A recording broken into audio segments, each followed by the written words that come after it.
अस्सलाम वालेकुम, warm welcome to all respected media members. बहुत शुक्रिया कि आपने अपना वक्त निकाला। मोहम्मद वसीम चीफ सिलेक्टर हमारे साथ मौजूद हैं जो कि अनाउंस करेंगे स्क्वाड पाकिस्तान का for the test series against South Africa. थोड़ा सा मैं आपको प्रोसीजर बता दूं क्योंकि थोड़ी सी हम एक इम्प्रोवाइज करने की कोशिश कर रहे हैं। वसीम सबसे पहले अपनी ओपनिंग स्टेटमेंट देंगे, उसके बाद वो स्क्वाड अनाउंस करेंगे। स्क्वाड आप यहाँ पे स्क्रीन पे भी देख लेंगे और उसके बाद he will explain the process, selection सारी, और जब प्रेजेंटेशन पूरी वसीम की कंप्लीट हो जाती है उसके बाद हम सवाल लेंगे। आपसे सिर्फ ये रिक्वेस्ट है कि आप काइंडली अपने सवाल जवाब एंड में रखिएगा और अपना मोबाइल जो है उसको साइलेंट पर रखिएगा। ठीक है जी, so over to you Wasim. Thank you.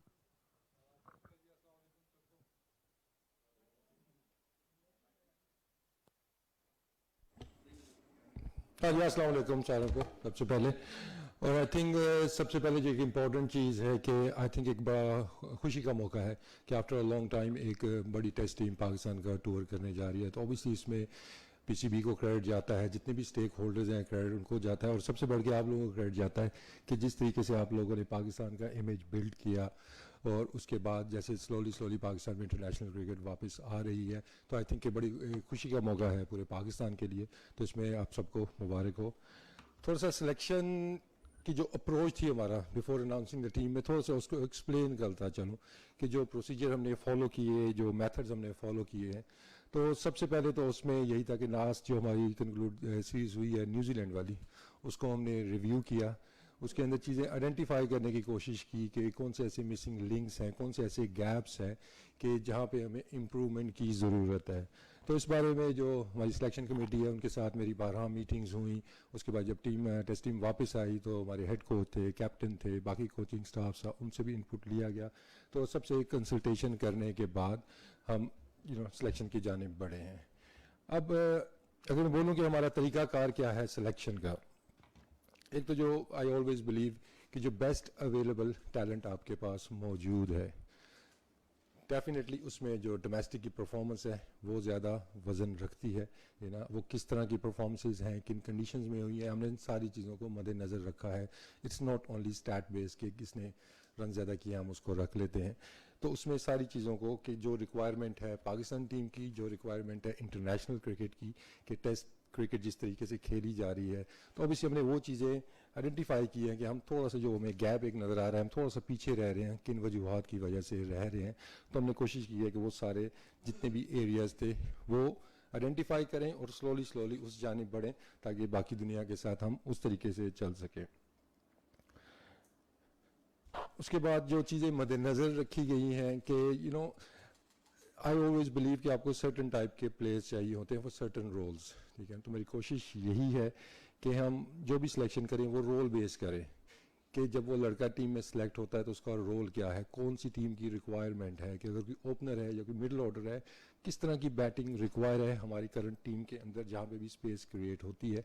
तो ये सारी चीज़ों को मद्देनज़र रखते हुए हम सिलेक्शन का जो प्रोसीजर था उसको हमने फॉलो किया है। तो ऑब्वियसली जो कोई हमारा सिलेक्शन का पैनल है तो उसमें फर्स्ट हैंड जो इन्फॉर्मेशन है आपको वही मिलती है। आपको पता है हमारे रीजनल जो हेड्स हैं वही हमारे नेशनल सेलेक्टर्स भी हैं। तो जितनी इन्फॉर्मेशन हमारे पास आती है वो सिर्फ स्टैट्स नहीं आते हैं, किन कंडीशंस में रन हुए हैं, ओपोनेंट्स क्या थे, किस तरीके से इन्होंने परफॉर्म किया है, कितना प्रेशर था, कंडीशंस क्या बैटिंग के लिए साजगार थी, क्या बॉलिंग के लिए साजगार थी। तो ये सारा प्रोसीजर हमने फॉलो किया है कि सिर्फ स्टैट बेस। फिर मैं कहूँगा कि वो तो आसान काम हो जाता है कि आप स्टैट्स देखते हैं कहते हैं यहाँ जिसने परफॉर्म किया है तो अंडर प्रेशर कितनी परफॉर्मेंसेज थी, उसके बाद मैच विनिंग परफॉर्मेंसेज कितनी थी। तो ये सारी चीज़ें हमने कंसिडर की हैं। तो सबसे पहले मैं फिर अनाउंस करता हूँ जो हमारा 20 रुकनी स्क्वाड है अगेंस्ट साउथ अफ्रीका सीरीज़ के लिए। तो उसमें स्टार्ट करूँगा Babar Azam captain, Mohammad Rizwan vice captain, Abid Ali, Imran Butt, Azhar Ali, Fawad Alam, Sarfaraz Ahmed, Faheem Ashraf, Yasir Shah, Shaheen Shah Afridi, Abdullah Shafique, Agha Salman, Saud Shakeel, Kamran Ghulam, Mohammad Nawaz, Nauman Ali, Sajid Khan, Hasan Ali, Haris Rauf and Tabish Khan. तो ये हमारा 20 रुकनी स्क्वाड है जो कि बबल का हिस्सा होगा। टेस्ट मैच जैसे नज़दीक आएगा तो इसमें से 16 प्लेयर्स अनाउंस किए जाएंगे जो कि ड्रेसिंग रूम का हिस्सा होंगे। लेकिन हाँ, बाबर आजम, मोहम्मद रिजवान, आबिद अली, इमरान भट्ट, अजहर अली, फवाद आलम, सरफराज अहमद, फ़हीम अशरफ, यासिर शाह, शाहीन शाह अफरीदी, अब्दुल्ला शफीक, आगा सलमान, सऊद शकील, कामरान गुलाम, मोहम्मद नवाज़, नोमान अली, साजिद खान, हसन अली, हारिस रऊफ़ एंड ताबिश खान। इस पे ये आपके सामने लिस्ट है कि जो प्लेयर्स इंक्लूड हुए हैं और कुछ प्लेयर जो एक्सक्लूड हुए हैं, जो लास्ट हमारी टेस्ट टीम थी न्यूजीलैंड से जो वापस आए हैं। तो I will quickly jump on to the players जो कि टीम का हिस्सा नहीं बन सके हैं। अगर मैं स्टार्ट करता हूँ शान मसूद से, ऑब्वियसली इनके पास में परफॉर्मेंसेस रही हैं, बैक टू बैक इन्होंने 100 किए थे, लेकिन करंट फॉर्म को देखते हुए उनकी थोड़ी सी जो टेक्निकल इनको मसाइल चल रहे हैं, वी हैव डिसाइडेड कि उनको कभी टेस्ट क्रिकेट से थोड़ी सी ब्रेक चाहिए। तो उनके स्टैट्स पे अगर आप देख सकते हैं तो वो इतने कोई सेटिस्फैक्ट्री नहीं है अगर आप उनकी लास्ट फ्यू इनिंग्स देखते हैं। लेकिन शान मसूद अप्रूवन प्लेयर है, ऑब्वियसली उन्होंने पास में परफॉर्मेंसेज हमें दी हुई हैं। तो एक चीज़ मैं साथ साथ ये भी मेंशन करता चलूँ कि जितने भी हमारे प्लेयर्स जो टीम का स्क्वाड का हिस्सा नहीं है, हम उनके लिए फॉलो अप प्लान्स बना रहे हैं कि उन्होंने इसके बाद करना क्या है। NHPC का जो हमारा कोचिंग स्टाफ है, they are working on it obviously with the consultation of the जो हमारी टॉप मैनेजमेंट है, पाकिस्तान टीम का कोचिंग स्टाफ है, और उसमें जो रीजनल कोचेज़ हैं, इन सारों ने मिलकर इनके लिए एक प्लान्स बनाने हैं। आइदर वो अपने रीजनल कोचेज़ के साथ रीजनल अकेडमीज़ में या फिर NHPC लाहौर में इनको बुलाया जाएगा, इनके जो भी मसाइल हैं वो हल करेंगे। तो ऑब्वियसली जब वो डोमेस्टिक में दोबारा वापस आते हैं, वो अपनी परफॉर्मेंस से प्रूव करके they can make a come back to the team. Next अगर आप देखते हैं Haris well, middle order batsman हमारे, इनके भी स्टैट्स अगर आप देखते हैं कि जितना उनमें टैलेंट है, जितनी उनमें एबिलिटी है, तो ये स्टैट्स उस तरह आपको वो नज़र नहीं आते हैं, और उनके भी कोई टेक्निकी मसाइल आपको नज़र आ रहे हैं तो जिन पे काम होने वाला है। तो ऑब्वियसली इनके लिए भी फॉलो प्लान्स बने हैं और उसके बाद डोमेस्टिक का हिस्सा बने and they can make a come back to the Pakistan team. Mohammad Abbas जैसे वो आए थे और एकदम से उन्होंने इम्पैक्ट डाला था इंटरनेशनल क्रिकेट में, पाकिस्तान को मैचेस जिताए, लेकिन वही फिर बात आ जाती है कि करंट फॉर्म को अगर हम देखते हैं कि जिस तरीके से उनको मैं कहूँगा कि थोड़ा सा वर्कआउट कर लिया गया है कि बाकी टीमें जिस तरह उनके अगेंस्ट खेल रही हैं और जिस तेज़ी से उनका जो स्ट्राइक रेट है वो ऊपर की जानिब जा रहा है, तो ऑब्वियसली आपका जब एक नए बॉल का बॉलर होता है तो आप एक्सपेक्ट करते हैं कि वो नए बॉल से विकेटें लेके बेहतर स्ट्राइक रेट के साथ बॉलिंग करे। तो वो कुछ एरियाज जहाँ पे मिसिंग नज़र आ रहे हैं, तो अगेन उनको वर्कआउट कर लिया गया है, कुछ प्लान्स उनके अगेंस्ट जो बने हैं, तो वहाँ पे थोड़ा सा उनको काम करने की ज़रूरत है कि अब उन्होंने क्या काम करना है, कौन से प्लान्स लेके आने हैं काउंटर अटैक करने के लिए। तो उनके लिए भी आगे फॉलो अप प्लान्स इसी तरह के बनाए गए हैं। उसके बाद इमामुल हक हैं जी, ऑब्वियसली उनके आप स्टैट्स देखते हैं तो उनके टैलेंट को वो जस्टिफाई नहीं करते हैं जिस तरह का उनमें टैलेंट है, लेकिन आई फील कि रेड बॉल के लिए मे बी अभी वो रेडी प्रोडक्ट नहीं है। ऑब्वियसली वो इंजरी का भी शिकार हैं फ़िलहाल, लेकिन अगर हम देखते हैं तो मेरा जो एक है कि हम रेड बॉल कम खेल रहे हैं, चाहे वो डोमेस्टिक क्रिकेट है चाहे वो इंटरनेशनल क्रिकेट है, तो जिसकी वजह से इंपॉर्टेंस हमारी डोमेस्टिक क्रिकेट की ज़्यादा हो जाती है। तो ये सारे वो प्लेयर हैं जो कि आके डोमेस्टिक में खेल रहे हैं, रेड बॉल का ज़्यादा यूज़ टू होंगे। उसके बाद जो भी टेक्निकी इनके मसाइल हैं, स्ट्रॉन्ग परफॉर्मेंसेस देते हैं डोमेस्टिक क्रिकेट में, दे कैन बी रिकन्सिडर्ड। उसके बाद शादाब खान है जी और नसीम शाह हैं, obviously both not available for the selection के, दोनों फिटनेस के मसाइल इनको हैं, तो ये दोनों उसका हिस्सा नहीं है। उसके बाद हैं जी सुहेल खान एंड जफ़र गौर। सुहेल खान, एक जो चीज़ मैं शुरू में थोड़ी सी मेंशन करना चाह रहा था कि जो अप्रोच है हमारी वो है हॉर्सेस फॉर कोर्सेस, कि हमने सिचुएशन कंडीशंस के हिसाब से सिलेक्शन करनी है। तो जो बेस्ट सूटेबल कंडीशंस के लिए होगा और जो प्लान्स बन रहे हैं होम सीरीज़ के लिए, वी बिलीव कि सुहेल खान को वो कंडीशन ज़्यादा सूट नहीं करेंगी, हम दूसरे ऑप्शंस की जानिब गए हैं। बट ऑब्वियसली सुहेल खान भी एक सीज़न कैंपेनर है और वो हमारे प्लान्स का हिस्सा रहेंगे। जफ़र गौर, उन्होंने डेब्यू किया न्यूजीलैंड में, आप कह सकते हैं कि थोड़ा सा उनके साथ कि एक मैच खेल के एकदम से वो उनको ड्रॉप किया जा रहा है, लेकिन उसके ऊपर ये है कि आई बिलीव कि उनको थोड़ा सा ओवर टाइम चाहिए अभी डोमेस्टिक क्रिकेट में रेड बॉल के साथ, तो स्पेशली बॉलिंग के ऊपर उनके काम होने वाला है। बाय नो मीन्स के वो बिल्कुल साइड पे हो रहे हैं, वो हमारे पार्ट ऑफ द प्लान्स हैं, इवन वाइट बॉल में भी वो प्लान्स का हमारा हिस्सा है। तो वो यंगस्टर हैं, प्लेंटी ऑफ टाइम उनके पास है कि वो दोबारा अपना लोहा मनवा सकें। उसके बाद जो इंक्लूजन है टीम के अंदर, हसन अली, उसकी परफॉर्मेंस आपके सबके सामने है कि जिस तरीके से उन्होंने डोमेस्टिक में एक इंजरी के बाद कम बैक किया है और जिस तरह उन्होंने अपनी टीम को लिफ्ट किया, and I think that is something women's in Pakistan team के, हमें इस तरह का एक कैरेक्टर चाहिए जो टीम को आगे लिफ्ट भी करे। तो हसन अली ने सारे खाने टिक किए हुए हैं, जब आप उनकी देखते हैं परफॉर्मेंस देख लिया उनकी बॉलिंग की भी, और उसके साथ साथ जो एक अच्छी चीज़ नज़र आ रही है, he has improved his batting also, और बाकी फील्डिंग में और एनर्जी में तो वैसे भी उनका हसन अली। तो वी आर होपिंग कि वो बहुत ज़्यादा एनर्जी टीम के अंदर लेके आएंगे, और वही विनिंग परफॉर्मेंसेज जो हमें कायद-ए-आज़म ट्रॉफी में नज़र आई थी वो हमें टेस्ट सीरीज़ में भी नज़र आएंगी।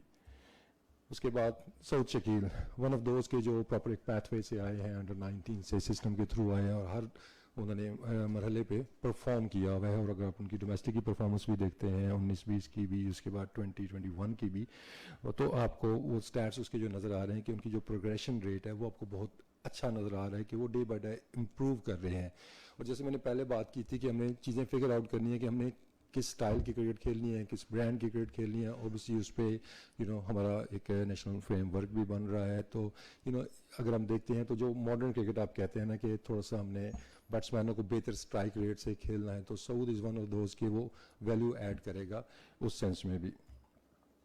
उसके बाद आगा सलमान, अगर हम मॉडर्न डे क्रिकेट के टेस्ट क्रिकेट की बात करते हैं तो आपको ऐसे क्रिकेटर्स चाहिए जो कि ना सिर्फ कि बेहतर स्ट्राइक रेट के साथ खेल सके, बल्कि वो जो अगर हम बात करते हैं कि आगा सलमान की परफॉर्मेंस, ऑब्वियसली पिछले साल भी उनकी ज़बरदस्त परफॉर्मेंस थी, इस साल भी आउटस्टैंडिंग उनकी परफॉर्मेंस रही है। और उनका जो प्लस पॉइंट है कि वो साथ में थोड़ी बॉलिंग भी कर लेते हैं, ऑफ स्पिन बॉलिंग भी कर लेते हैं। तो हमें इस तरह के आगे चल के क्रिकेटर्स ज़्यादा उनकी रिक्वायरमेंट है। सऊद को भी प्लस पॉइंट यही जाता है कि he can ball left arm spin part time अगर ज़रूरत पड़ती है। तो आगा सलमान के भी स्टैट आपके सामने हैं। डोमेस्टिक में आपने देखा होगा कि जिस तरीके की वो क्रिकेट खेलते हैं कि आप वो स्कोर बोर्ड चलाना उनको आता है, टेल एंडर के साथ बड़ी ज़बरदस्त वो बैटिंग करते हैं। तो इज़ वन ऑफ दोस्त के हमें आगे चल के इस तरह के प्लेयर्स की और ज़्यादा ज़रूरत होगी। Nauman Ali consistent performer domestic cricket का, और at the moment best left arm spinner available in Pakistan, और उसने टाइम बाय टाइम उसने ये चीज़ प्रूव की है कि लास्ट ईयर भी उसकी परफॉर्मेंस देखते हैं, बल्कि उससे पहले भी जाते हैं उसकी परफॉर्मेंस बड़ी दी है, लेकिन पिछले 2 साल की परफॉर्मेंस को देखते हुए कि we need the spinners who can be the match winners. तो आई थिंक नुमान अली में वो एबिलिटी है कि वो मैच जिता सकता है। उसके बाद कामरान गुलाम जी, ओबियसली उन्होंने रिकॉर्ड ब्रेकिंग उनकी परफॉर्मेंस थी इस साल, और he is also one of those के जो आपको नज़र आता है कि अपकमिंग एक टैलेंट है, जिस तरह उसने कायद-ए-आज़म ट्रॉफी में प्रूव भी किया है कि किस तरह का वो प्लेयर है। तो इस तरह के प्लेयर्स की हमें आगे चल के मजीद भी ज़रूरत होगी, और कामरान गुलाम ने जिस तरीके से इस दफ़ा कायद-ए-आज़म ट्रॉफी में परफॉर्मेंस दी है, तो I think he deserves his place. उसके बाद Sajid Khan, one of those के जिस आर्ट के बारे में काफ़ी अरसे से हम बात कर रहे हैं जी कि ऑफ स्पिनर हमारे पास इतने ज़्यादा नहीं आ रहे हैं, विच इज़ अ रियलिटी। अभी भी अगर आप देखते हैं तो आपको इतने ज़्यादा ऑफ स्पिनर नज़र नहीं आ रहे हैं, लेकिन उस अगर आर्ट को किसी ने जिंदा रखा हुआ है डोमेस्टिक क्रिकेट में भी, तो टॉप पे नाम उसमें साजिद खान का आता है कि जिस तरीके से उन्होंने पिछले साल परफॉर्म किया था, और इस साल भी वो बेस्ट बॉलर हुए हैं, कायद-ए-आज़म ट्रॉफी के टॉप परफॉर्मर थे, और जिस तरह उनकी फॉर्म लगी हुई है, तो उनकी भी जो सिलेक्शन है कि एक और मिलती है, ऑप्शन मिलता है कैप्टन को, कोच को, जब वो टीम बनाएंगे कि अगर वो किस कॉम्बिनेशन के साथ जाना चाहते हैं, do they need off spinner, do they need a left arm spinner. उसके बाद जी ताबिश खान, अगर उनकी परफॉर्मेंस आप पिछले 5 साल की देखते हैं, कंसिस्टेंट परफॉर्मर वो रहे हैं। उससे पहले डिबेट होती थी कि शायद वो जो बॉल्स का डिफरेंस है, पिचेस का डिफरेंस है, शायद उस वजह से उनकी ज़्यादा परफॉर्मेंस है, लेकिन लास्ट 2 साल में अगर हम देखते हैं कोकोबरा बॉल के साथ भी, इन कंडीशंस के अंदर भी जिस तरह वो कंसिस्टेंटली परफॉर्म कर रहे हैं, तो I think he deserves a spot in the 20 man squad, और जो उनकी परफॉर्मेंसेज रही है। और इसमें एक चीज़ और भी है कि देखें, अगर मोहम्मद अब्बास टीम के अंदर नहीं है, उनकी फॉर्म अच्छी नहीं लगी रही है, तो अगर हम वो जाते हैं कि लाइक टू लाइक की अगर हम उस पर जाते हैं कि कौन रिप्लेस उसको कर सकता है, तो डोमेस्टिक क्रिकेट के अंदर आई थिंक ताबिश खान वो ऐसे बॉलर हैं जो रिप्लेस कर सकते हैं कि अगर हम मोहम्मद अब्बास वाला जो रोल है वही रोल हमें टीम के अंदर चाहिए, तो Tabish Khan can fulfil that spot. उसके बाद ये मोहम्मद नवाज़, उनकी भी आउटस्टैंडिंग परफॉर्मेंस रही है, चाहे आप बैटिंग में बात करते हैं, उनकी 744 उनके रन्स हैं, बॉलिंग में भी उन्होंने 2 फाइवर्स के साथ 22 विकेट्स लगाई हैं। He is selected as a batting allrounder, spin bowling allrounder आप इनको कह सकते हैं। उसके बाद अब्दुल्ला शफीक, इसकी जो अब्दुल्ला शफीक की परफॉर्मेंस है, ये लास्ट ईयर की परफॉर्मेंस आपके सामने है उनकी रेड बॉल क्रिकेट में। वी हैव आइडेंटिफाई हिम कि वो ज़्यादा सूटेबल हैं लॉन्गर वर्जन क्रिकेट के लिए। तो उन्होंने प्रूव भी किया हुआ है, चाहे वो लास्ट ईयर वो कजन ट्रॉफी में आए, उसके बाद पहली टीम के अंदर भी आए, डेब्यू पे उन्होंने सेंचुरी भी स्कोर की है।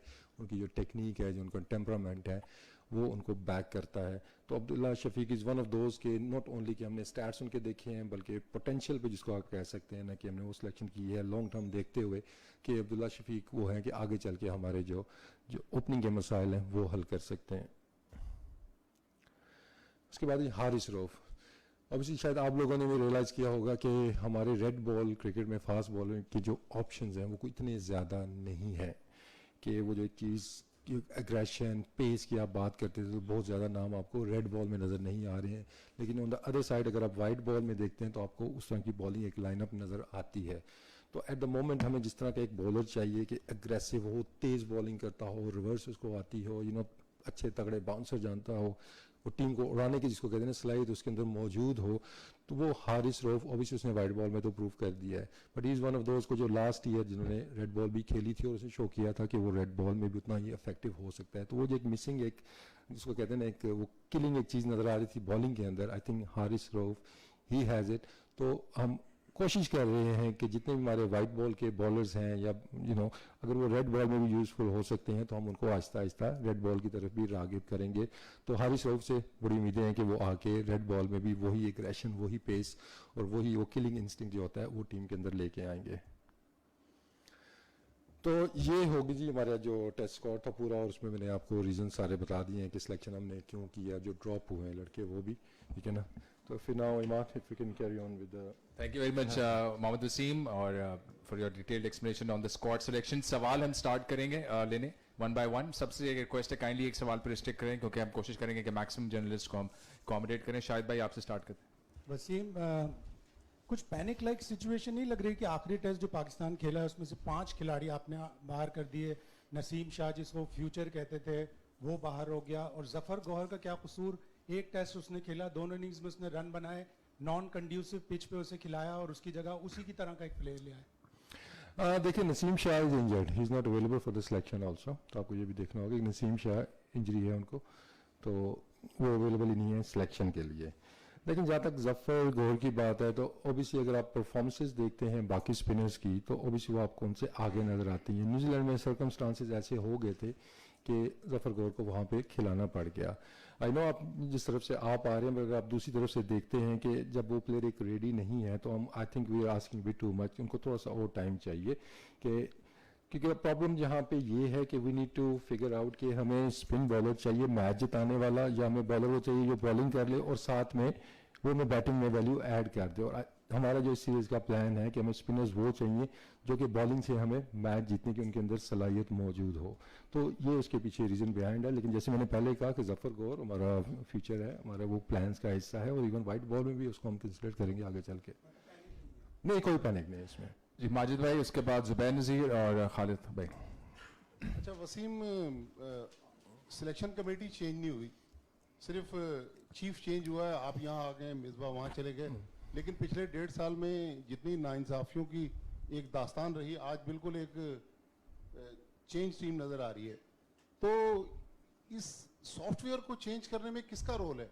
क्योंकि आप भी सिलेक्शन कमेटी में थे, ताबिश खान को 1.5 साल में आपने भी इंसाफ नहीं दिलाया।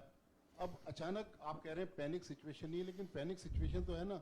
अब्दुल्ला शफीक जिस फॉर्मेट के प्लेयर हैं उस फॉर्मेट में आपने पाकिस्तान टीम में चांस दिया, वो पाकिस्तान टीम से फेल हुए, शाहीन से फेल हुए, यहाँ फिर आ गए। तो ये जो सॉफ्टवेयर अचानक सिलेक्शन कमेटी का चेंज हुआ है, इसमें इस कुर्सी का कमाल है या फिर फिरोजपुर रोड का कमाल है? देखिए माजिद भाई, उसमें अगर आप देखते हैं तो ऑब्वियसली जो पीछे सिलेक्शंस हुई हैं या जिस तरीके से हुआ है, मैं उस तरह उस पोजीशन में कमेंट नहीं कर सकता। Obviously I was one of the selector, I was not the chief selector. तो obviously now I got the decision making, तो मैं बेहतर पोजीशन में हूं कि मैं आगे की आपसे बात खुल के कर सकता हूं। लेकिन पीछे जो डिसीजंस हुए हैं उसमें मेरी ऐसी वो नहीं थी पोजीशन कि मैं आपको बता सकूं कि ये कैसे होगा, वो हो सका। लेकिन इस टाइम पे ऑब्वियसली डिसीजन पावर मेरे पास है, तो अगर हम आगे की बात करेंगे तो मैं उस पर बेहतर आपको जवाब दूंगा। बाकी जहाँ तक सॉफ्टवेयर की बात है तो आई थिंक जब बंदा चेंज होता है, डिफरेंट आपकी वो होती हैं, तो ऑब्वियसली कोई डिफरेंट आइडियाज़ भी आते हैं, कोई डिफरेंट सोच भी आती है। तो I will take it that way rather than कि सॉफ्टवेयर वाला जो आप कह रहे हैं। Zubair Wadari, Zubair from Express News Karachi. Waseem, question ये है कि न्यूजीलैंड का ट्रिप हुआ, सबके सामने रिजल्ट्स हैं, सबने देखा, तो ये बता दीजिए कि आपने जो टीम बनाई है एडहॉक बेसिस के ऊपर बनाई है या ये कि फ्यूचर का भी प्लान जहन में है, क्योंकि इंग्लैंड का टूर बहुत इंपॉर्टेंट है, उसको कितना हद तक फोकस किया है।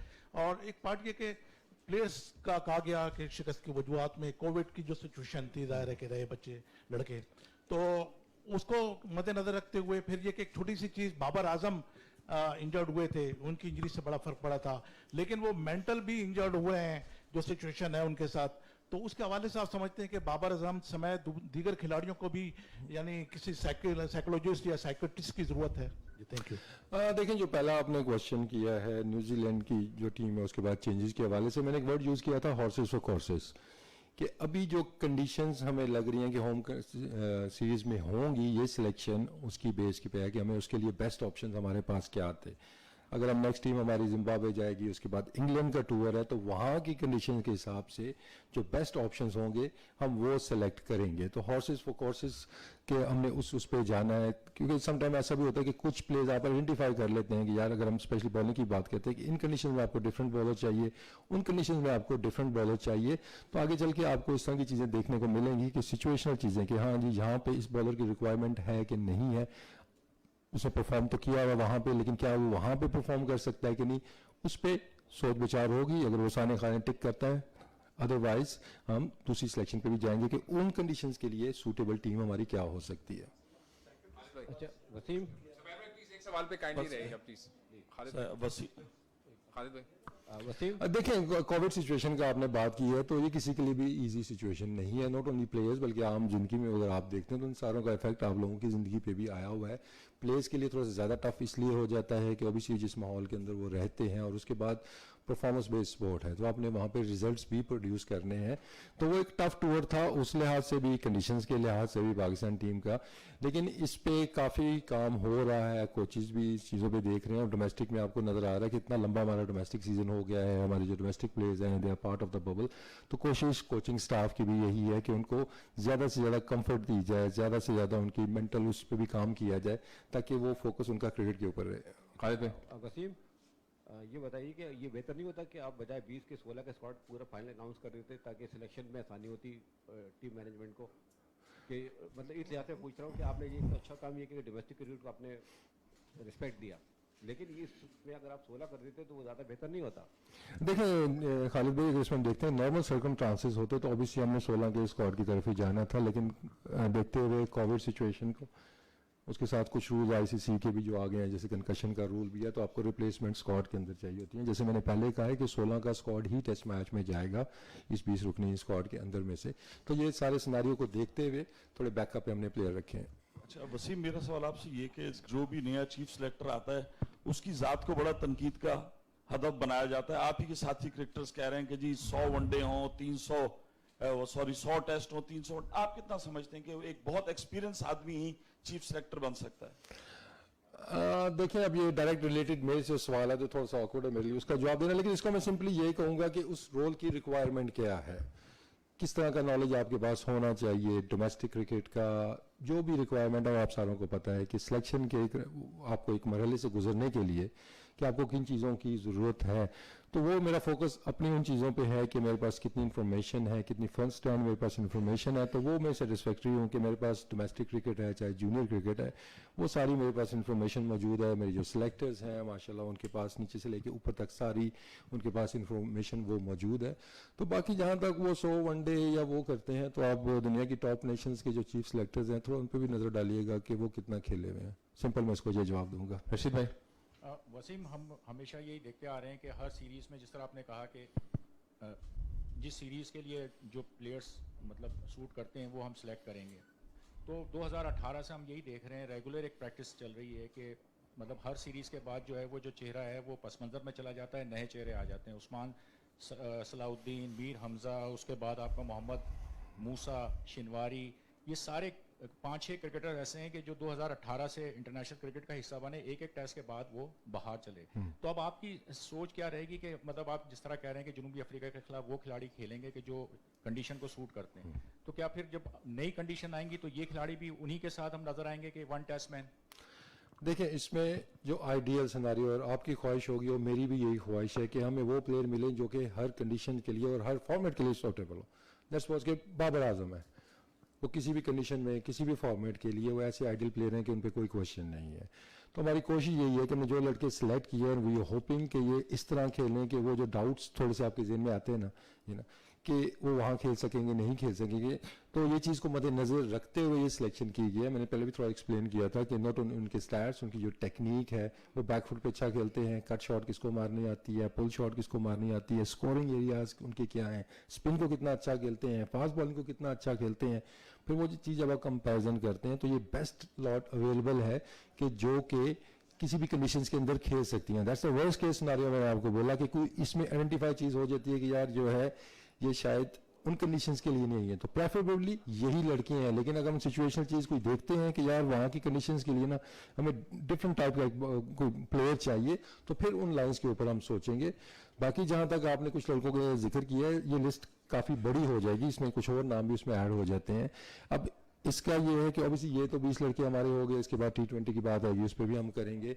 उसके बाद हम एक पूल ऑफ प्लेयर्स बना रहे हैं जिसके अंदर इस तरह के प्लेयर्स भी हैं, कोई अपकमिंग टैलेंट भी है जिनके ऊपर पूरा साल काम होगा। अब वो बिल्कुल जैसे एक खेल के आप कह रहे हैं ना कि वो साइड पे हो जाएंगे, दैट्स नॉट गोना हैपन। जिस तरीके से भी काम चल रहा है, ऑब्वियसली आपको कुछ दिन में उस पर अपडेट भी आपको एक आ जाएगी कि हर लड़के की ट्रैकिंग हो रही है कि उसका प्रोग्रेशन रेट क्या है। अगर आपने मूसा की बात की है तो मूसा साल पहले किधर था, अभी मूसा कहाँ पे है, कितनी इंप्रूवमेंट आई है। जब वो क्राइटेरिया वो मीट करेगा, डोमेस्टिक में आएगा, प्रूव करेगा, तो you will get back into the team.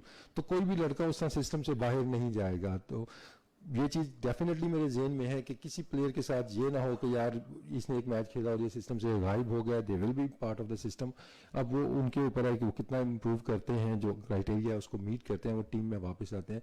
तो कोई भी प्लेयर निगलेक्ट नहीं होगा, that I can assure you. Waseem साहब, आपको एक ऐसे वक्त ये टीम दी गई है जब हमारी टीम को बड़ी शिकस्तों का सामना करना पड़ा है। ज़ाहिर है आपसे तवक्कात भी इतनी ज़्यादा हैं। आप क्या समझते हैं कि आपने कहा कि अब ये टीम जो है बेस्ट अवेलेबल खिलाड़ियों पर मुश्तमिल है, तो इसका मतलब ये है कि जो पहले टीमें मुंतखब होती थी वो बेस्ट अवेलेबल खिलाड़ियों पर नहीं थी। और क्या हमारी अभी इस टीम में टेक्निकली हमारे खिलाड़ी कितने साउंड हैं, उनका फिटनेस लेवल कितना बेहतर बनाने की ज़रूरत है, और उनके टफनेस मेंटल टफनेस लेवल पे कितने काम करने की ज़रूरत है?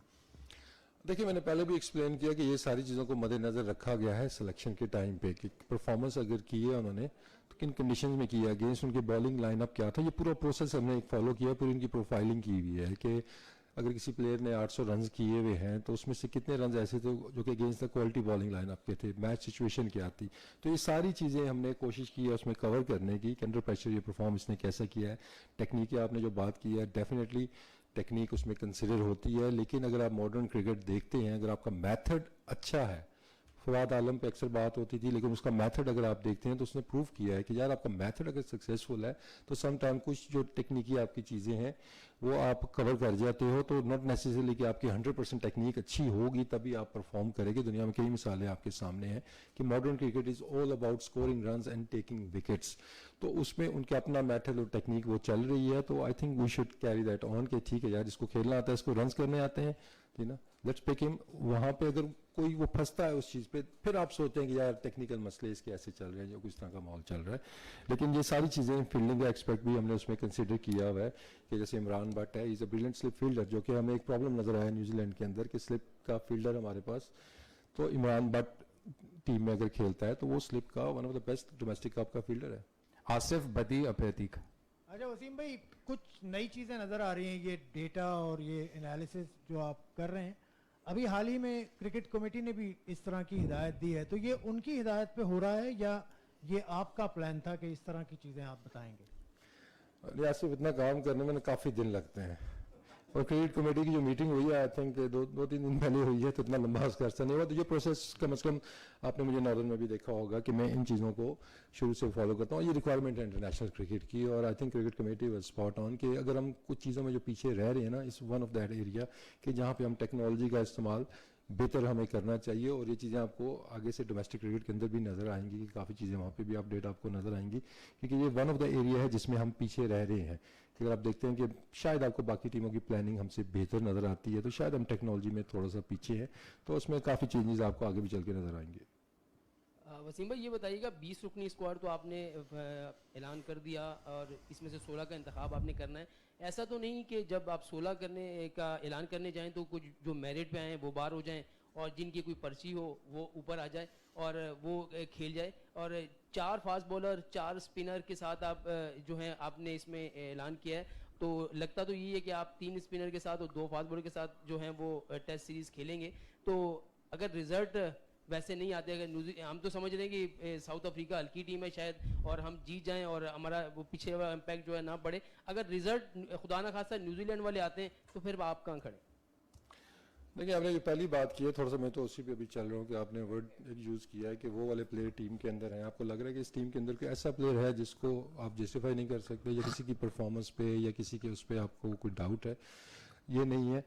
दूसरी बात ये है कि 16 का स्क्वाड ऑब्वियसली जब कंडीशन सामने आएंगी, पहला टेस्ट मैच इधर है, कंडीशन सामने आएंगी कि बेस्ट अवेलेबल, फिर मैं ये यूज़ करूँगा कि best available resources according to those conditions वो पिक होंगे और उसके बाद कैप्टन ने और कोच ने मिलके प्लेइंग 11 उस हिसाब से खिलानी है। सिलेक्शन कमेटी का काम हमने कर दिया है कि उनको सारे अवेलेबल रिसोर्सेज दे दिए। आप कह रहे हैं जी 3 स्पिनर्स 2 फास्ट बॉलर्स, अगर वो कहते हैं जी कि हमने 2 स्पिनर्स 1 ऑलराउंडर से जाना है, चाहे हमें पेसर चाहिए चाहे हमें स्पिनर चाहिए, आप इस 20 स्क्वाड के अंदर देखेंगे आपको सारे ऑप्शंस मौजूद हैं कि ये तीसरा हमने मीडियम पेसर खिलाना है, ऑलराउंडर जो बैटिंग कर सके, फ़हीम अशरफ आपके पास मौजूद है। आपने स्पिन ऑलराउंडर के साथ जाना है जो बैटिंग में अच्छा हो, साथ थोड़ी बॉलिंग कर सके, आपके पास नवाज़ मौजूद है, आगा सलमान मौजूद हैं। तो जितने भी ऑप्शंस अवेलेबल हो सकते हैं डिफरेंट सिनारियो के, वो सारे हमने 20 के स्क्वाड के अंदर रखे हैं।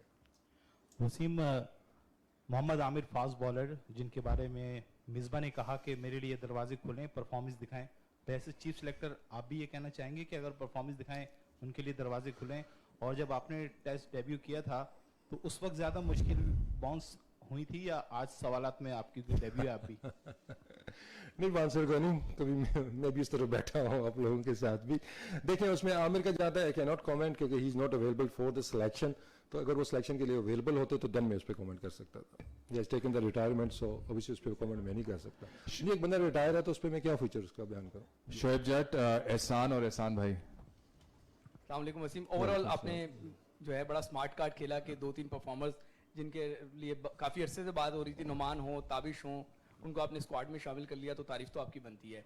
अब 16 जब आप करने जाएंगे, बदी भाई ने सवाल पूछा, आप उसको शायद जवाब नहीं दिया, क्या आपके दौर में पर्ची चलेगी या आप बिल्कुल पर्ची नहीं चलने देंगे, रिजाइन कर देंगे अगर पर्ची जैसा प्रेशर आया? दूसरे बताइएगा कि आप खुद नॉर्दर्न के हेड कोच थे और अभी भी वो प्रैक्टिस जो आप करके आए वो चल रही है कि मेक शिफ्ट ओपनर्स के साथ हम, जैसे आपके पास नासिर नवाज करते रहे, सरमद भट्टी करते रहे ओपनिंग, अगर हम वनडे की बात करें तो यहाँ पे इसरारुल्लाह हमें जो है वो कीपिंग करते हुए नजर आ रहा है। तो make shift opener, make shift keepers हम अगर नीचे ही उनको चांस देते रहेंगे कि मेरी टीम जीत जाए और इस तरह तजर्बात करते रहेंगे, तो पाकिस्तान को जो मटेरियल मिलना है, ना रेगुलर ओपनर्स मिलेंगे ना रेगुलर कीपर्स मिलेंगे।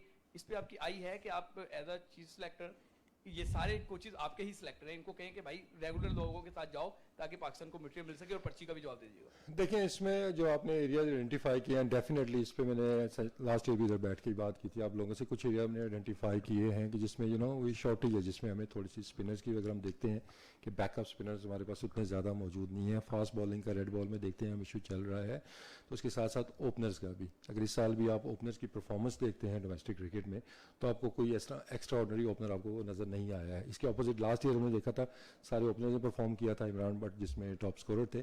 इस साल हमें दूसरी तरफ नजर आया कि मिडिल ऑर्डर बैटिंग में आपको सारे रन्स नजर आए हैं, तो ओपनर्स ने उसमें परफॉर्म नहीं किया है। फोकस डेफिनेटली हमारा स्पेशलिस्ट के ऊपर है और ये चीज़ हम अंडर 19 से स्टार्ट कर रहे हैं कि वहाँ से हम स्पेशलिस्ट से आएँ ताकि ऊपर हमारे पास रेडी प्रोडक्ट आए और जो रीजनल कोचेज हैं फिर उनके पास भी ये हेडेक ना हो। क्योंकि देखिए, आपने समटाइम होता है कि आपने स्पेशलिस्ट ओपनर खिलाए हैं और जिन कोचेज की आप बात कर रहे हैं कि उनके जहन में भी यही बात होगी कि हमने 3-3, 4-4 मैचेस खिलाए हैं, इनको 5-5, 6 इनिंग्स, 8 इनिंग्स दी हैं, अगर वो परफॉर्म नहीं कर रहे हैं, समटाइम ये प्लेयर के साथ इंसाफी हो जाती है। उसकी डेवलपमेंट का एक प्रोसेस है, वो रुक जाता है कि आप फेलियर पे खिलाते जाते हैं, तो उसमें एक वो सोच आ जाती है कि चलें 1-2 मैचेस हैं, हम मेक शिफ्ट के साथ जाते हैं।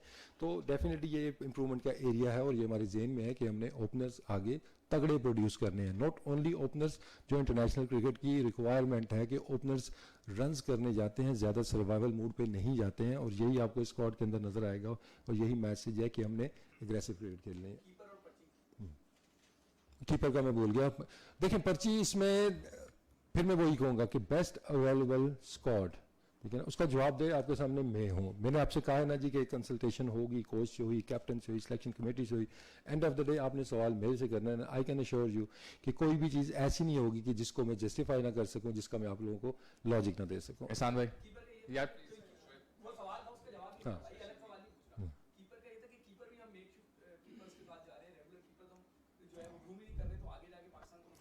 देखें, कीपिंग का भी एक मसला है पाकिस्तान में कि आपको 3-4 नाम ही कीपिंग में नज़र आएंगे जो कि अच्छे बैट्समैन के साथ बैटिंग कर सकते हैं। अंडर 19 लेवल पे कुछ अभी प्लेयर्स आइडेंटिफाई हुए हैं। अभी आप देखेंगे KPK में आपको हारिस लड़का नज़र आया, ये टैलेंटेड हैं लड़के, लेकिन अगेन ये वो एरिया है कि एक दौर होता था कि हमारी हर डोमेस्टिक टीम में आपको 1-2 अच्छे तगड़े कीपर नज़र आते थे, बैट्समैन भी अच्छे होते थे, उनकी कीपिंग बड़ी अच्छी होती थी। इन चीज़ों पर हमारा फोकस है डेफिनेटली, लेकिन बात फिर वो आ जाती है कि just for the sake of regular wicket keeper और एक आध मैच में अगर वाइट बॉल में, क्योंकि आगे चल के ये दौर आएगा कि आपका जो विकेट कीपर है उसका रोल और ज़्यादा बढ़ता जाएगा। T20 के अंदर आपको काफ़ी मेक शिफ्ट ओपनर्स जो है ना लीग्स में आपको नज़र आ रहे हैं, शायद आपको ये इंटरनेशनल क्रिकेट में भी नज़र आएगा, लेकिन not necessarily we have to follow those lines. हमारी कोशिश यही है कि बेस्ट विकेट कीपर भी और साथ में बैटिंग में भी वो कंट्रीब्यूट कर सके। बट मैं आपका पॉइंट वो समझ गया और इस पर already working on it. Once again request please kindly एक सवाल पे रिस्ट्रिक्ट रहें ताकि मैक्सिमम लोगों को अपॉर्चुनिटी दे सके। एहसान भाई वसीम, आपने बड़ा स्मार्ट खेला है क्योंकि आपका मीडिया का भी एक्सपीरियंस है, आपने डोमेस्टिक परफॉर्मर को शामिल किया है, तो वो एक के ऊपर आप से प्रेशर कम हो गया। लेकिन 16 रुकने जब टीम आएगी फिर हमें पता चलेगा। अच्छा, मेरा सवाल ये है कि हम साउथ अफ्रीका की टीम को शायद बहुत हल्का ले रहे हैं, तो आपका इसमें एक, क्योंकि जब हमने बांग्लादेश को यहाँ हराया था, श्रीलंका को यहाँ हराया था, तो हमने बड़े जश्न मनाए थे, बड़े बड़े हमने बॉलर डिस्कवर किए थे, हैट्रिक मैन, कराची में 4 सेंचुरियाँ। तो आप क्या समझते हैं कि हम वो जहन में लेके चलेंगे कि साउथ अफ्रीका की टीम हल्की है या उनको डिफिकल्ट, उनकी जो टीम आ रही है वो बहुत ही एक बैलेंस है, तो आपका क्या ओपिनियन है, कैसी सीरीज रहेगी, क्या हम उनको टफ फाइट दे पाएंगे? देखिए, by no mean South Africa की टीम को आप कहेंगे वो हल्का है, वो किसी भी कंडीशंस के अंदर उनमें इतनी सलाहियत है। उनके अगर आप फास्ट बॉलर्स देखते हैं, उनकी इवन स्पिनर्स भी देखते हैं, वो किसी भी कंडीशंस के अंदर परफॉर्म करने की सलाहियत मौजूद है। हमारा यही है कि बेस्ट लॉट जो हमारी अवेलेबल है हमने वो सिलेक्ट करनी है और उम्मीद करनी है जी कि वो बेस्ट परफॉर्मेंस देंगे और होम कंडीशंस का हमें फ़ायदा होगा। लेकिन डेफिनेटली चैलेंज हमारे लिए यही है कि हम जो बड़ी टीमें हैं उनके अगेंस्ट हमारी जो जीत है उसका सिलसिला शुरू हो। बाकी आपने जो बात की है, एक मैं थोड़ा सा उस पर एक्सप्लेन भी करना चलूँ कि प्रॉब्लम्स अगर हम देखते हैं टेस्ट क्रिकेट में हमारे क्या आ रहे थे कि lack of red ball cricket, चाहे बैट्समैनों की बात करते हैं, कुछ बैट्समैन जो भी टीम का हिस्सा नहीं भी हैं उन्होंने कितनी रेड बॉल क्रिकेट खेली है। तो मेरी प्रेफरेंस यही है कि जो लड़के रेड बॉल डोमेस्टिक के अगर परफॉर्मर्स आए हैं वो रेड बॉल खेलते हुए आ रहे हैं, 4 दिन की क्रिकेट खेलते हुए आ रहे हैं। कुछ लड़के ऐसे भी थे कि जो कि जिसमें उनका कसूर नहीं था, स्केड्यूल ऐसे थे कि वो फर्स्ट क्लास का कोई मैच भी नहीं खेले हुए और टेस्ट मैच भी पूरे साल में 2 या 3 खेले हुए हैं। तो हाउ कैन वी एक्सपेक्ट कि वो सीधा टेस्ट क्रिकेट में जाके वो 200 करके दे देंगे या 100 करके हमें दे देंगे। तो आइडिया बिहाइंड द परफॉर्मर्स कि उनकी फॉर्म चल रही है, रेड बॉल वो खेलते हुए आ रहे हैं, बजाय कि हम फिर वही जो रीइंफोर्स करने की करें जो फेलियर्स हैं हमारे पास के। So the whole idea is कि जो बेस्ट लॉट बेस्ट फॉर्म के अंदर मौजूद है उनके उस पर सिलेक्शन हुई है ताकि उन होम कंडीशंस का भी फायदा हो और उनकी करंट फॉर्म का भी फायदा हो।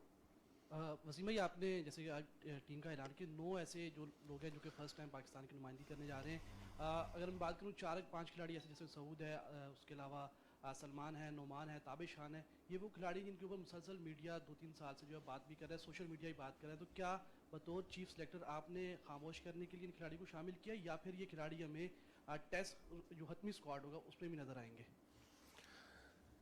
देखिए, एक तो सिलेक्शन में जो मैंने पहले भी बात की थी कि सिलेक्शन में आपको डोमेस्टिक क्रिकेट को वेटेज देनी होगी और मेरा वो पहली प्रायोरिटी यही है, क्योंकि वो जो मैं भी बात कर रहा था रेड बॉल वाली भी, तो उसमें डोमेस्टिक क्रिकेट ही आती है कि इन लड़कों ने रेड बॉल खेली हुई है, ये फॉर्म के अंदर है, डोमेस्टिक के परफॉर्मर्स हैं, तो ये टीम के अंदर आए हैं, तो 16 के अंदर भी उनको ही प्रेफर किया जाएगा और उसके बाद प्लेइंग 11 के अंदर भी, ऑल्दो कि वो कैप्टन और कोच ने मिलकर वो टीम बनानी है, लेकिन उसके अंदर भी यही चीज़ें देखी जाएंगी कि बेस्ट फॉर्म इसके अंदर किस प्लेयर की है। लेकिन उससे ज़्यादा इंपॉर्टेंट है कि उनको किस टाइप का बैट्समैन या बॉलर चाहिए वहाँ पे, कि 3 नंबर चाहिए, 4 नंबर चाहिए या 6 नंबर चाहिए। तो वहाँ पे आपके जो स्टैट्स हैं वो थोड़े से आपको वो दूसरी तरफ से नज़र आ सकते हैं कि अगर आपको 6 नंबर का बैट्समैन चाहिए तो शायद उसके रन्स थोड़े से कम होंगे जो कि आपका हाईएस्ट रन गेटर है। अगर आपको 3 नंबर का बैट्समैन चाहिए तो we are going for the specialist. ठीक है ना। एक और ऐसी चीज़ है कि जो रोल उन्होंने डोमेस्टिक क्रिकेट में निभाया है, we are trying to make sure कि जब वो इंटरनेशनल क्रिकेट में जाते हैं उनको वही रोल उधर मिले, वो जिस तरीके से उनको खेलना आता है वो उसी तरीके से खेलें और मोस्ट प्रेफरेबली उनको नंबर बैटिंग नंबर भी वही मिले। नसीम भाई, फैजान और फिर मुजाहिद। वसीम, क्रिकेट कमेटी की जो सिफारिशात थी उसमें एक चीज़ ये भी थी कि जो टीमें सेलेक्ट हो रही थी, चाहे टीम सेलेक्ट हुई है या 11 रुकनी स्क्वाड सेलेक्ट हुई है, उस पर तहफ़्फ़ुज़ात थे। तो अब नई खबरें ये हैं कि बाबर आजम हतमी 11 रुकनी टीम मुंतखब करेंगे। तो बाबर के हवाले से भी बात ये की जाती है, उनके भी चंद दोस्त हैं जो टीम में खेल रहे हैं, अक्सर ये बात सामने आती है। तो इसमें कोई सिलेक्शन कमेटी के चेयरमैन का कोई रोल होगा हतमी 11 में? देखें, जो एक नॉर्मल प्रोसीजर है प्लेइंग 11 का, तो उसी को फॉलो किया जाएगा कि कैप्टन और कोच ने मिलकर वो प्लेइंग 11 बनानी है। देखिए, जैसे मैंने पहले कहा था कि जब आप टीम सिलेक्शन करते हैं 16 का स्क्वाड या 22 का स्क्वाड, तो उसके अंदर आप 12 लड़के पहले कोशिश करते हैं कम्बिनेशन बनाने की। जैसे मैंने कहा है कि हमने डिफरेंट सिनारियोज के अंदर कि हम किस कॉम्पोजिशन के साथ जाना चाहते हैं, तो वहाँ तक तो हमारी से है कि हाँ जी यहाँ पे, लेकिन फिर बात वही आ जाती है कि कंडीशंस कैसी बनती है, कराची में पिच कैसा होता है, पिंडी में पिच कैसी बनती है, तो उसमें जो सिचुएशनल चेंजेस होंगी वो डेफिनेटली कैप्टन अपने कोच के साथ मिलकर करेंगे। लेकिन कोशिश और मैसेज भी यही है कि जो बेस्ट अवेलेबल हमारा कम्बिनेशन होगा और जो बेस्ट लड़के फॉर्म के अंदर हैं उनको प्रेफर किया जाए।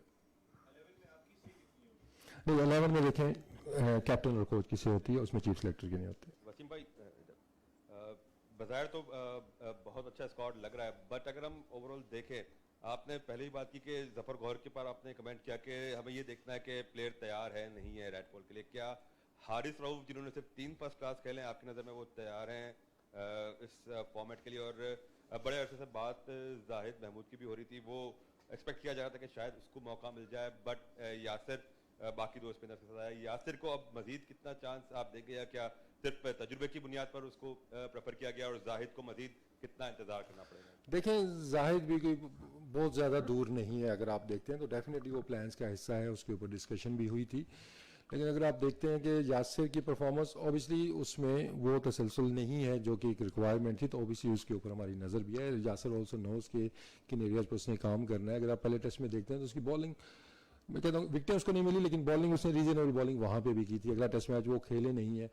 उसके बाद एडवांटेज यही है कि होम कंडीशंस है, बड़ी एक सीरीज़ है, एक्सपीरियंस उनके पास मौजूद है, क्योंकि इस पर फिर 2 चीज़ें ये आपने ये भी ध्यान में रखना है कि एक्सपीरियंस प्लेयर्स आपको टीम के अंदर चाहिए।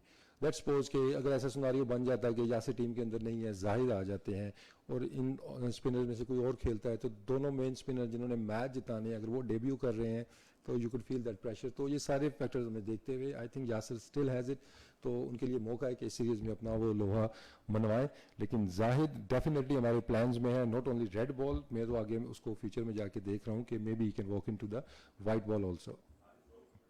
देखिए, हारिस की सिलेक्शन जैसे मैंने पहले कहा था कि कुछ चीज़ें हमने पोटेंशियल पे की है। ओपनर्स की जैसे अब्दुल्ला की बात की थी, ऑल्दो उसने परफॉर्म किया है लास्ट ईयर, लेकिन वो शॉर्टेज एक चीज़ की जब एक आपके पास आ जाती है कि ओपनर्स ने किसी ने इतने ज़्यादा रन्स नहीं किए हुए, तो हम गए हैं पोटेंशियल के ऊपर, उसकी टेक्निक के ऊपर, उसकी जो परफॉर्मेंस जो भी उसने दी हुई है लास्ट ईयर ग्रेड 1 में और ग्रेड 2 में भी, तो उनको देखते हुए Haris is the same case के we all know he can bowl fast, तेज़ बॉलिंग वो कर सकता है, बॉल स्विंग करनी उसको आती है, रिवर्स करनी उसको आती है। हमारे पास उस तरह का कोई रेडी इस तरह का प्रोडक्ट मौजूद नहीं है डोमेस्टिक में। अगर आप देखते हैं उस पेस का बॉलर हमारे पास मौजूद नहीं है, तो वो भी आप कह सकते हैं कि पोटेंशियल को देखते हुए, पाकिस्तान क्रिकेट की रिक्वायरमेंट को देखते हुए हम स्लोली जो रेड बॉल के बॉलर्स हैं हम उनको इंकरेज करेंगे कि वो टेस्ट क्रिकेट के अंदर भी आए। मोहम्मद वसीम, मुजाहिद सोलंकी, KTN न्यूज़ से। जी, मुजाहिद डोमेस्टिक क्रिकेट की बहुत सी बातें की जाती हैं, ऑस्ट्रेलियन तरह की क्रिकेट को लाने की बातें हुई, 2.5 साल हो गए हैं, ना अंडर 19 हो रही है, ना डिस्ट्रिक्ट लेवल पे हो रही है, ना रीजन लेवल पे हो रही है। जब डोमेस्टिक लेवल पे ग्रास रूट लेवल से स्पोर्ट्स नहीं होगी, क्रिकेट नहीं होगी, तो टैलेंट आपके पास कहाँ से आएगा? बाकी 2.5 साल रहते हैं, उसके बाद फिर पाकिस्तान की क्रिकेट टीम और नौजवान प्लेयर्स को कहाँ देखते हैं?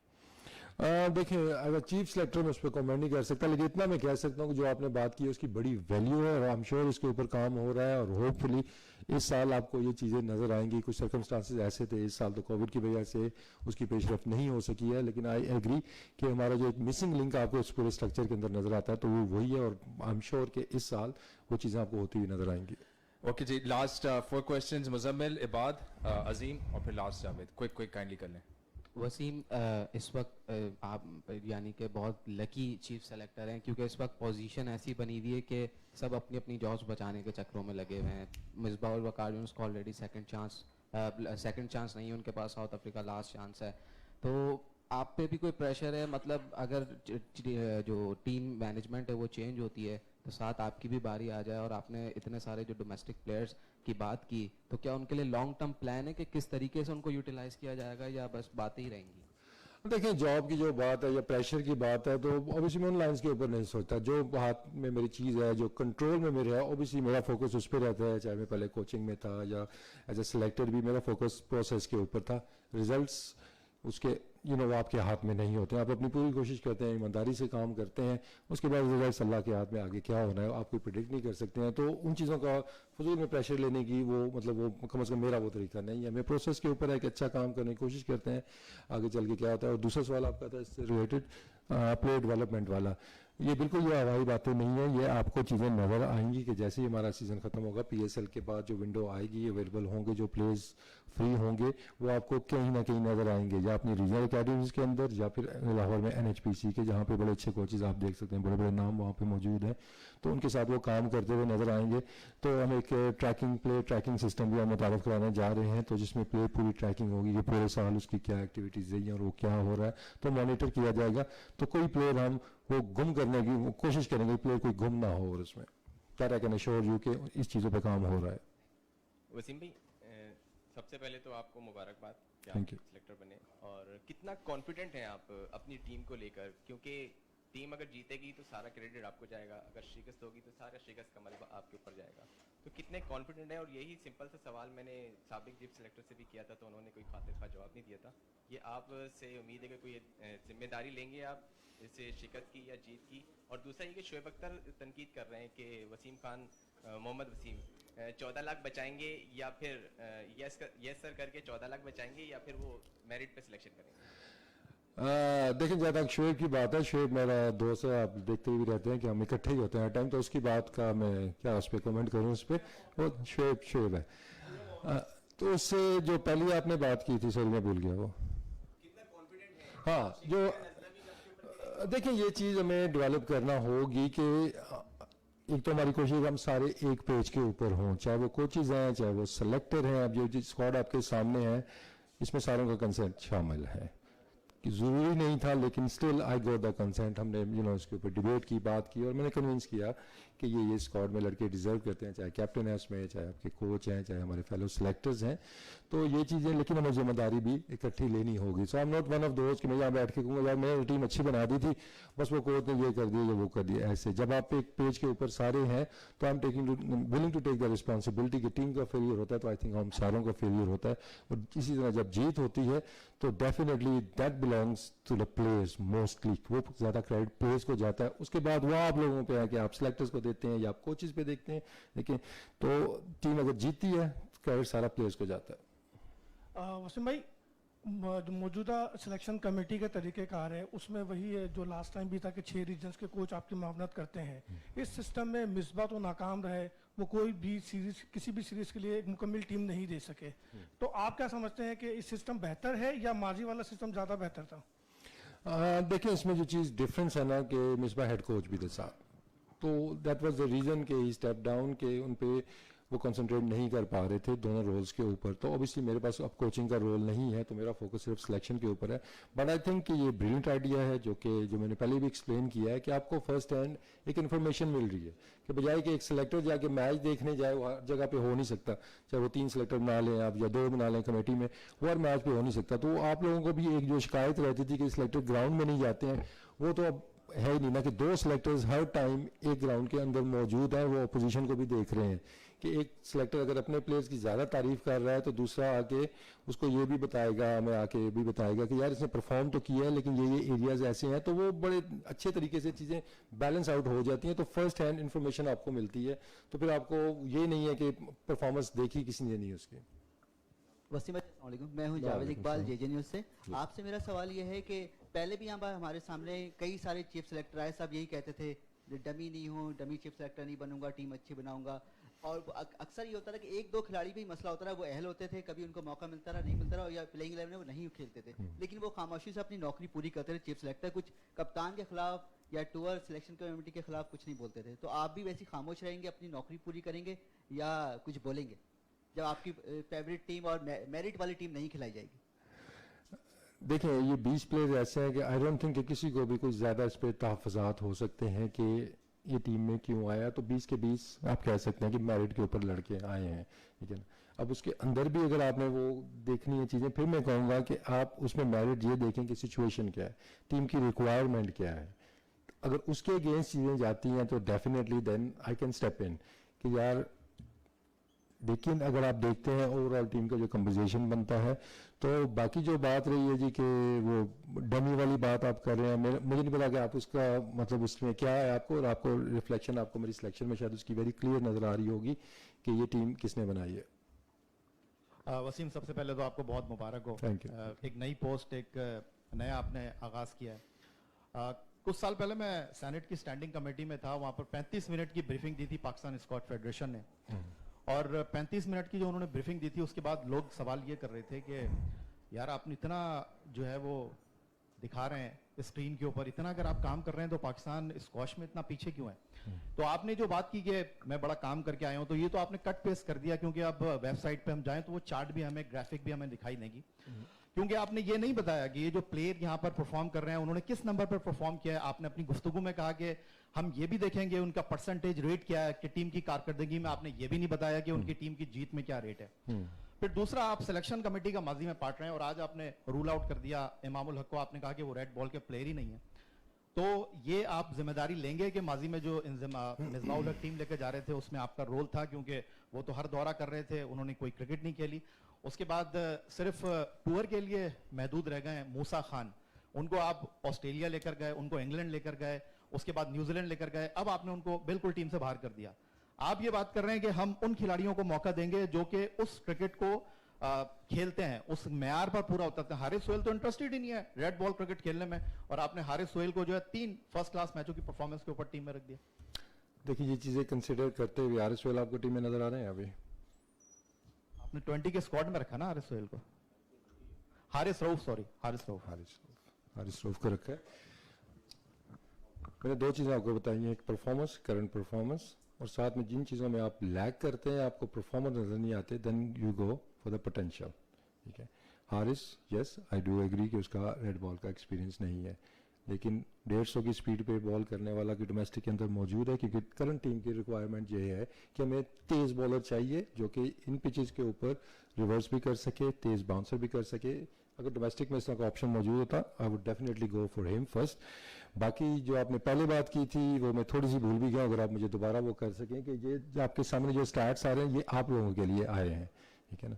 अगर आपको चाहिए तो आप यहाँ पे बैठ जाए, आपको सारे स्टैट्स मिल जाएंगे कि उसका स्ट्राइक रेट क्या है, उसका बैटिंग नंबर क्या था, सारे स्टैट्स आपको मिल जाएंगे उस पे। वसीम, वो तो हमारा काम है, वो तो हम स्टैट्स निकालते हैं जिस तरह आपने कहा कि लेकिन they are part of the selection process also. They मैं आपको बताना चाह रहा हूँ कि वो चीज़ें सारी हमने मद्देनजर रखी हुई है, कि ये नहीं है कि हमने सिर्फ देखा जिसने 800 रन कर दिए तो हमने इसको, वो किस तरह खेल रहा है, किस स्ट्राइक रेट से खेल रहा है, कौन से नंबर पे खेल रहा है, टेल के साथ कैसे बैटिंग कर रहा है, तो हम उन सारी डिटेल्स के अंदर गए हुए हैं। अगर आपको चाहिए तो आपको डिटेल्स भी मिल जाएंगी।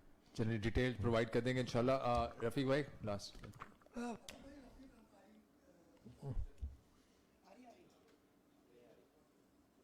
ऐसे बोल रहे हैं।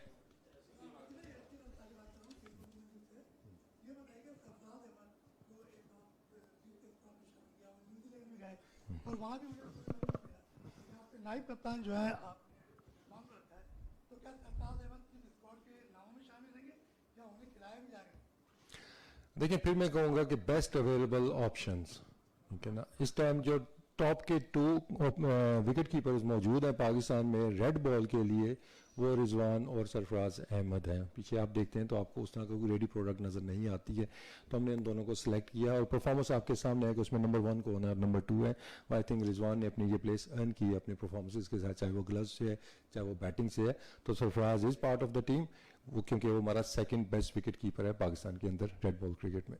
Thank you very much Waseem for your patience and everything. Thank you to media, also बहुत शुक्रिया आप सबका ज्वाइन करने का। Thank you.